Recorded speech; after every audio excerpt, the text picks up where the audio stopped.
अस्सलामुअलैकुम वरहमतुल्लाहि वबरकातुहू। आज यौम ख्वातीन का दिन है। मैं कुछ कहना चाहता हूँ।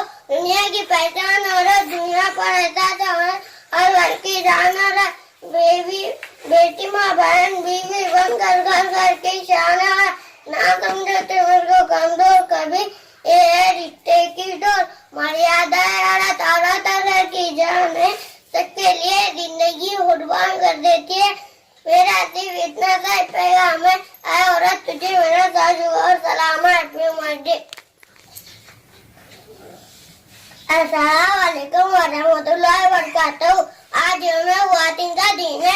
मैं कुछ कहना चाहता हूँ। दुनिया की पहचान और दुनिया पर एहसास और घर की जान और बेबी बेटी माँ बहन बीवी बनकर घर घर की शान है।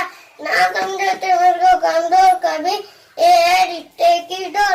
मर्यादा है तारा तारा की जान है। सबके लिए जिंदगी कुर्बान कर देती है।